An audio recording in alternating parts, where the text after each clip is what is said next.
Hello everyone, welcome to our channel psychology की दुनिया। मैं हूं सरिता राज और आज की इस वीडियो में हम बात करने वाले हैं सैम्पलिंग की। सैम्पलिंग क्या है, उसके टाइप और वो कैसे यूज़ होता है। तो अगर आपने इस चैनल को सब्सक्राइब नहीं किया तो सब्सक्राइब जरूर कर। तो चलिए हम वीडियो को शुरू करते हैं।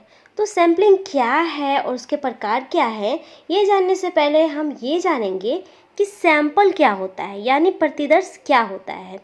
तो प्रतिदर्श जो है वो जनसंख्या का वह छोटा भाग जिसमें अपने समूह के प्रतिनिधित्व का गुण हो, उसे प्रतिदर्श कहते हैं।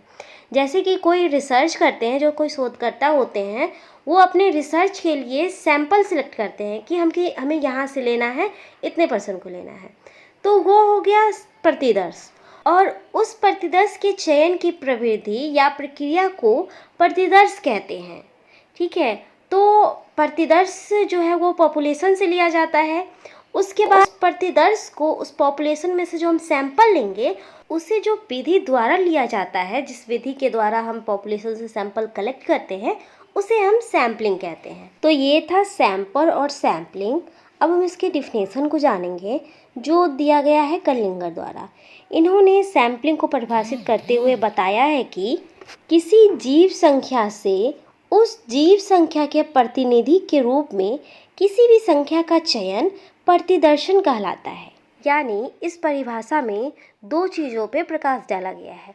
पहला, प्रतिदर्श एक निश्चित संख्या में जीव संख्या यानी पॉपुलेशन से चयन किया गया सदस्यों का एक समूह होता है।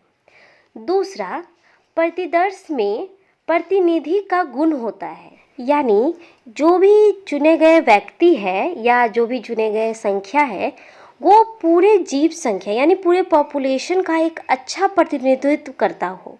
ठीक है, तो ये था कर्लिंगर का डिफिनीशन। तो इस सबों को हम एक उदाहरण यानी एग्जाम्पल के रूप में समझते हैं।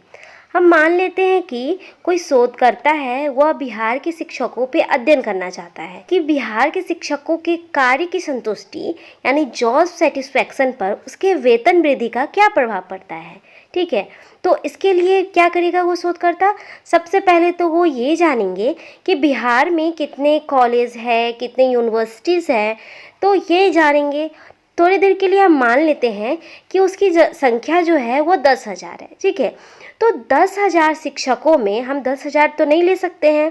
ठीक है, तो इसके लिए हमें क्या करना होता है कि हम रैंडमली उसमें से 10,000 में से 1,500 या 2,000 या जितने भी हमें सैंपल लेनी है उतने का चयन कर लेते हैं रैंडमली।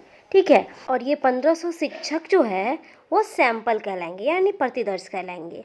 और यह जो सैंपल लिया गया है, जिस विधि द्वारा लिया गया है, रैंडमली लिया गया है, उसे हम सैम्पलिंग कहेंगे। तो आप लोग समझ गए सैंपल और सैम्पलिंग क्या है। तो चलिए अब हम जानते हैं सैम्पलिंग के टाइप यानी प्रतिदर्शन के प्रकार। तो प्रतिदर्शन के दो प्रकार हैं। पहला है प्रोबेबिलिटी सैम्पलिंग और दूसरा है नॉन प्रोबेबिलिटी सैम्पलिंग यानी संभावित प्रतिदर्शन, और दूसरा है असंभावित प्रतिदर्शन। तो हमने इस वीडियो में जाना कि सैंपल क्या है, सैम्पलिंग क्या है और सैम्पलिंग के कितने टाइप है। तो ये वीडियो यहीं तक रहने देते हैं क्योंकि इसके आगे और भी बहुत सारी कंटेंट है, तो हम इसको 2-3 पार्ट में बनाएंगे। तो आपको ये वीडियो कैसा लगा कमेंट में ज़रूर बताइएगा और ये वीडियो सबको शेयर ज़रूर कीजिएगा। Thank you.